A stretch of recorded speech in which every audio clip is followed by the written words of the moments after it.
मध्य प्रदेश विधानसभा चुनाव में कांग्रेस और बीजेपी के बीच कांटे की टक्कर होती दिख रही है। कांग्रेस सत्ता में अपनी वापसी की उम्मीद लगाए है तो बीजेपी अपने दबदबे को बनाए रखने की कवायद में जुटी है। कांग्रेस के साथ सीट शेयरिंग न होने के चलते समाजवादी पार्टी अकेले चुनावी मैदान में है, तो बसपा दलित वोटों के सहारे एक बार फिर से किंग मेकर बनने की कवायद में है।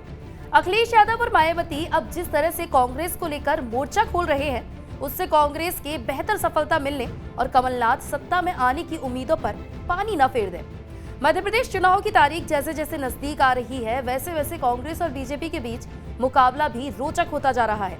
कांग्रेस के लिए चुनौती भी बढ़ती जा रही है। एक तरफ कांग्रेस बागी चिंता का सबब बने हुए है, तो दूसरी तरफ बसपा और गोंडवाना पार्टी का गठबंधन भी कई सीटों पर कांग्रेस का गणित बिगाड़ के रख दिया है। अखिलेश यादव ने जिस तरह से कांग्रेस को लेकर तेवर सख्त कर लिए हैं, उससे कमलनाथ के लिए चैलेंज बढ़ गया है।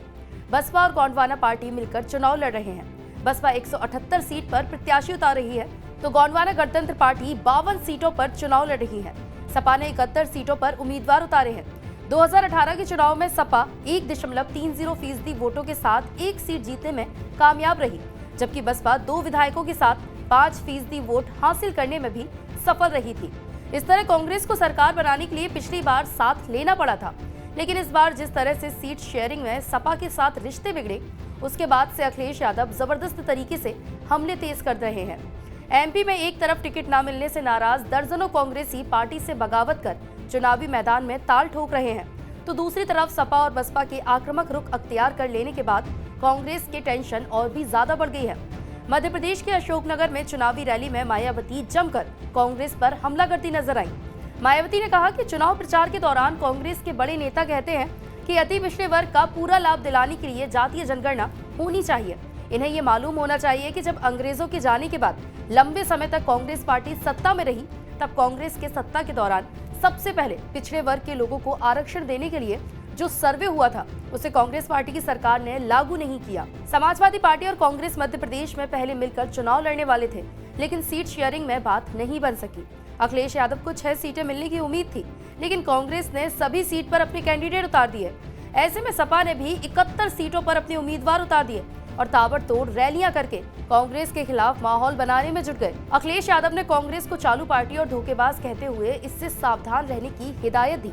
साथ ही कमलनाथ का नाम लिए बगैर उनकी उम्र पर भी तंज कस दिया।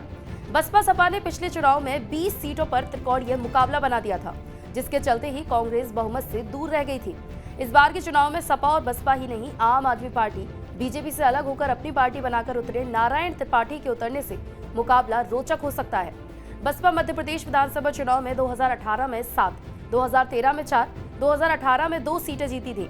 सपा भी 2003 में 7 सीटें, 2018 में 1 सीट जीतने में कामयाब रही थी। बसपा ने 173 सीटों पर अपने उम्मीदवार उतार रखे हैं, जिसके चलते कई जगहों पर त्रिकोणीय मुकाबला हो सकता है।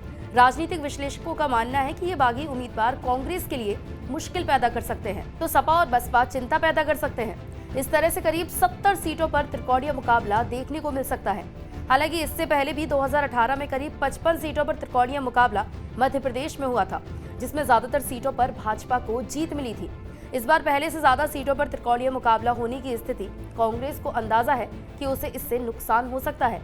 यही कारण है कि वो हर संभव कोशिश कर रही है कि इन बागियों को कमजोर किया जाए और आक्रामक तरीके से प्रचार कर रहे सपा बसपा को बीजेपी की बी टीम के आरोप लगाकर कांग्रेस डैमेज कंट्रोल करने में जुटी है। उत्तर प्रदेश से सटे हुए मध्य प्रदेश में सपा कई सीटों पर कांग्रेस को चुनौती देती दिख रही है, तो कांग्रेस को सबसे बड़ा नुकसान गोंडवाना गणतंत्र पार्टी और बसपा गठबंधन पहुंचा सकता है। ऐसे में देखना होगा कि कांग्रेस कैसे डैमेज कंट्रोल करती है।